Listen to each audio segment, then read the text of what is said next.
warahmatullahi wabarakatuh. Apa kabar Anda semua?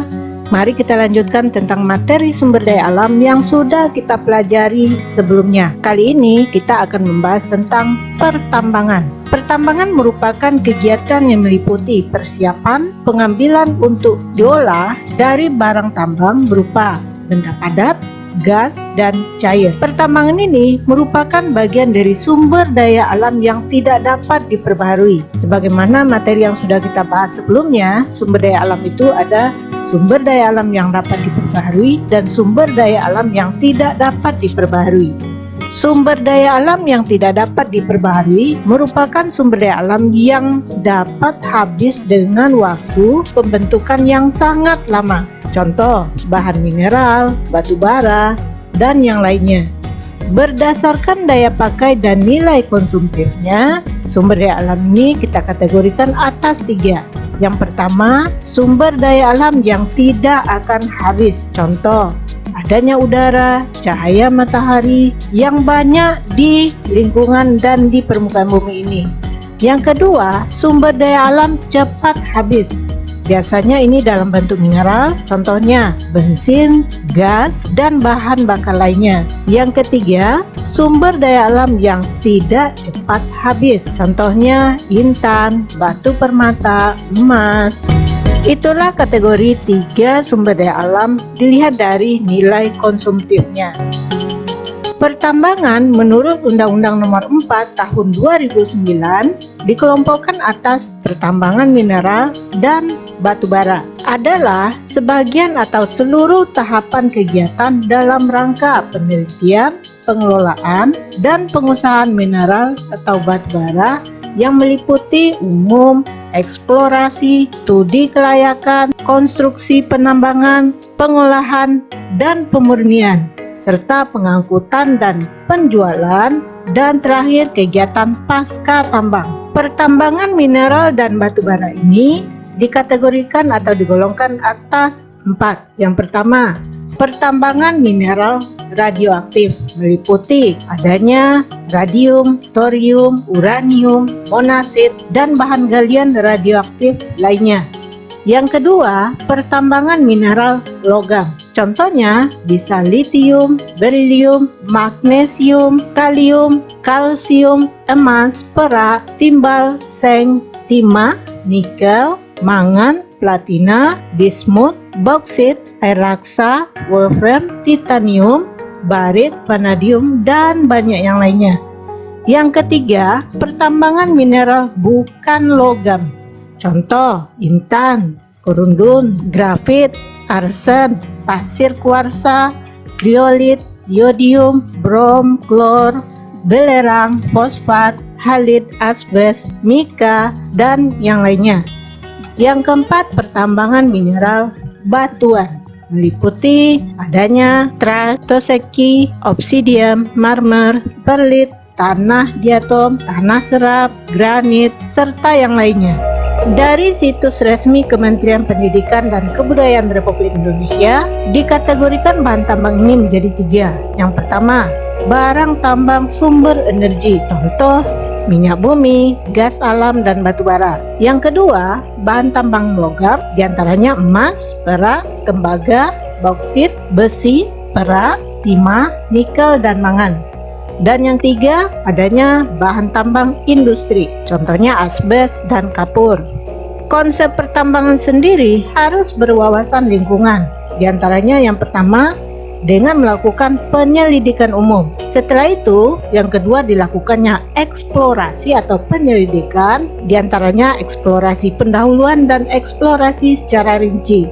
Yang ketiga, baru dilakukan studi kelayakan, diantaranya dengan teknik, ekonomik, lingkungan atau AMDAL, dan ini pun setiap pengusaha yang melakukan pertambangan harus ada izin usaha pertambangan atau IUP. Baik itu IUP produksi maupun IUP operasi produksi. Yang keempat, harus ada persiapan produksi. Kemudian dilanjutkan dengan penambangan, diantaranya dengan pembongkaran, pemuatan, pengangkutan, maupun penimbunan. dan setelah penambangan dilakukan reklamasi dan pengolahan lingkungan, serta dilakukan pemurnian, kemudian pemasaran, serta CSR, dan terakhir adanya pengakhiran dari tambang. Itulah merupakan konsep pertambangan yang berwawasan lingkungan. Usaha pertambangan itu sendiri ada beberapa upaya, diantaranya melakukan eksplorasi, yaitu penyelidikan tempat yang mengandung barang tambang di suatu wilayah beserta jumlah dan mutunya. Eksplorasi itu sendiri bisa dalam penggalian maupun pengolahan. Sekarang kita lihat klasifikasi dari bahan galian. Yang pertama, berdasarkan sifat galiannya. Sifat bahan galian itu ada yang padat, di mana dilakukan secara penambangan terbuka dan penambangan bawah tanah.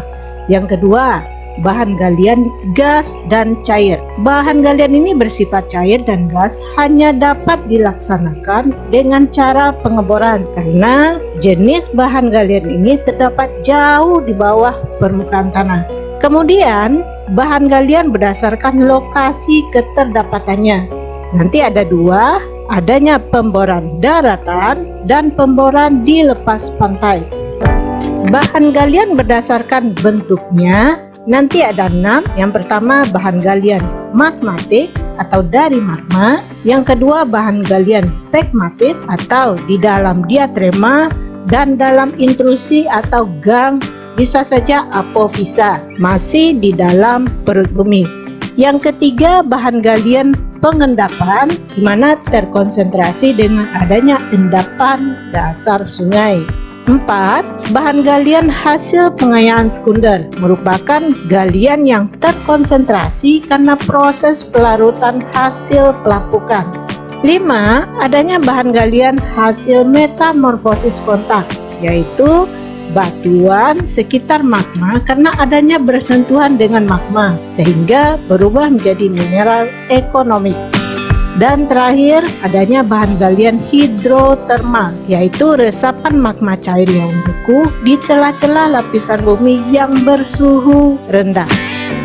Berdasarkan Undang-Undang Pertambangan Nomor 37 Tahun 1960 dan Undang-Undang Pokok Nomor 11 Tahun 1967 Pasal 3 dan PP Nomor 27 Tahun 1980 yang berhubungan dengan golongan bahan galian, dikategorikan atas 3. Ada golongan A yang merupakan golongan galian strategis, di mana untuk pertahanan atau keamanan negara dan menjamin perekonomian. Bahan galian ini sepenuhnya dikuasai oleh negara. Contoh, batu bara, gas alam, minyak bumi, bahan radioaktif, tembaga, aluminium, timah putih, mangan, besi, dan nikel. Yang kedua, golongan B. Golongan B ini merupakan bahan galian vital. Kuncinya vital, yaitu untuk hajat hidup orang banyak yang dikuasai oleh negara dengan menyertakan rakyat. Contoh, emas, perak, seng, magnesium, wolfram, batu permata, mika, dan asbes. Yang ketiga, golongan C, di mana golongan ini tidak termasuk dalam golongan A yang merupakan wilayah strategis dan golongan B bahan galian vital, namun merupakan bahan galian yang termasuk batuan industri. Contoh, batu gamping, marmer, batu sabak, pasir, tanah liat, batu kapur, pasir kuarsa, dan yang lainnya. Bagaimana dengan lokasi bahan galian yang ada di negara kita? Oke, yang pertama kita lihat mineral berupa minyak bumi, di mana pulau-pulau yang berada dan banyak kandungan minyak buminya. Yang pertama Pulau Jawa, diantaranya di wilayah Cepu, Cirebon, Wonokromo, kemudian Sumatera ada di Palembang dan Jambi, Pulau Kalimantan di Pulau Tarakan, Pulau Bunyu dan Kutai, serta Pulau Irian tepatnya di Sorong. Yang kedua, gas alam atau LPG terdapat di wilayah Arun atau Aceh, kemudian di Kalimantan Timur, di rantau Sumatera Utara, Dumai, Musi atau Sumatera Selatan, Mundu Arjuna Balongan yaitu Jawa Barat, Cilacap di Jawa Tengah, serta Tanjung Santan atau di Balikpapan. Yang ketiga, batu bara. Batu bara terdapat di Ombilin dekat dengan Sawalunto, Sumatera Barat, kemudian Bukit Asam dekat Tanjung Enim, Palembang, Kalimantan Barat, Kalimantan Tengah, Kalimantan Timur, serta Kalimantan Selatan. Di antaranya Pulau Laut atau Sebuku. Dan terakhir ada di Jambi, Riau, Aceh, dan Papua. Kemudian tanah liat. Tanah liat ada di Pulau Jawa dan Sumatera. Kaolin di pegunungan di wilayah Pulau Sumatera. Gamping di pegunungan Seribu dan pegunungan Kendeng. Pasir kuarsa di wilayah sekitar sungai, pantai, dan danau, serta banyak terdapat di Banda Aceh, Bangka, Belitung, dan Bengkulu. Pasir besi banyak terdapat di Cilacap, Jawa Tengah, marmer atau batu kualam di wilayah Trenggalek, Jawa Timur, dan Bayat, Jawa Tengah. Batu akik di daerah pegunungan dan di sekitar aliran sungai. Bauksit di Pulau Bintan dan Riau. Timah di Pulau Bangka, Belitung, dan Singkep. Nikel di Pulau Danau Matana, Danau Towuti, dan Kolaka. Tembaga terdapat di Tirtomoyo, Wonogiri, Jawa Tengah, Muara Simpeng, Sulawesi, dan Tembagapura atau Papua. Emas dan perak banyak terdapat di Tembagapura, Batu Hijau, Tasikmalaya, Simau, Logos, dan Meulabo.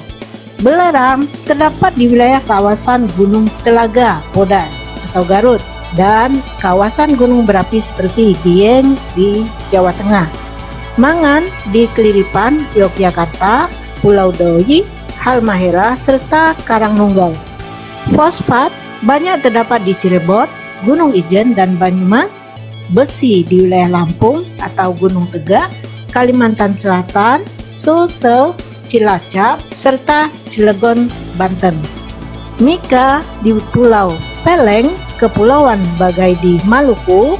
Tras terdapat di Pegunungan Muria, Jawa Tengah. Intan terdapat di Martapura atau Kalimantan Selatan. Asbes di Halmahera. Grafit di wilayah Payakumbuh. Wolfram di wilayah Singkep. Platina di wilayah Kalimantan. Nah, sekarang bagaimana dengan bahan tambang dan manfaatnya? Mari kita lihat tabel berikut ini. Bahan tambang serta manfaatnya. Yang pertama, asbes. Manfaatnya untuk membuat sumbu kompor dan kaos lampu. Sedangkan batu bara berguna untuk bahan bakar, pewarna, dan pengawet kayu. Belerang digunakan untuk industri obat-obatan dan korek api. Batu kapur sebagai industri semen, bangunan, dan tradisional besi, diantaranya industri mesin, jembatan, bangunan, dan alat rumah tangga. Bauksit berguna untuk bahan baku aluminium, pesawat terbang, serta alat-alat rumah tangga. Emas tentu saja untuk perhiasan yang sering digunakan dalam kehidupan masyarakat. Gas alam sebagai bahan bakar sama dengan minyak bumi digunakan untuk bahan bakar. Mangan sebagai bahan besi baja. Nikel bahan pelapis anti karat pada besi. Timah sebagai peralatan rumah tangga, dan terakhir adanya tembaga selain digunakan peralatan untuk bahan perunggu. Itulah barang tambang serta manfaatnya dalam kehidupan. Dan untuk manfaat bahan tambang secara umum bisa kita lihat, yaitu yang pertama, sumber lapang pekerjaan bagi seluruh masyarakat Indonesia, di mana Indonesia ini merupakan negara dengan jumlah penduduk yang terbesar, sehingga dengan dibangunnya pertambangan dapat mengurangi pengangguran di wilayah negara kita ini. Yang kedua, meningkatkan pendapatan daerah atau negara, karena memang pertambangan merupakan devisa terbesar bagi negara Indonesia. Yang ketiga, bebas biaya impor. Kok bisa bebas biaya impor? Karena memang dengan menggunakan bahan tambang kita sendiri, tentu negara kita tidak membutuhkan biaya impor yang biayanya lebih besar serta merugikan negara kita. Keempat, kemajuan teknologi dan transportasi komunikasi. Hubungannya, biasanya pertambangan itu kan dibangun di wilayah terisolir, sehingga kalau dibangun di wilayah terisolir tentu membutuhkan akses transportasi dan komunikasi yang lancar, sehingga bisa menyebabkan wilayah terisolir lebih maju. Dan terakhir, manfaat dari pertambangan ini bisa meningkatkan kesadaran masyarakatnya untuk menjaga lingkungan. Karena biasanya pasca dari pertambangan tentu mengakibatkan pencemaran yang bisa merugikan masyarakat sekitar maupun negara kita. Dan untuk itu, sehingga menyebabkan masyarakat agar lebih peduli dan terdorong untuk mengembalikan lingkungannya bisa menjadi lebih hijau. Nah, begitulah materi kita tentang pertambangan. Semoga Ananda bisa memahaminya dan menerapkan serta mencintai lingkungan kita, meningkatkan pertambangan kita untuk negara kita sendiri. Sekian, terima kasih. Assalamualaikum warahmatullahi wabarakatuh.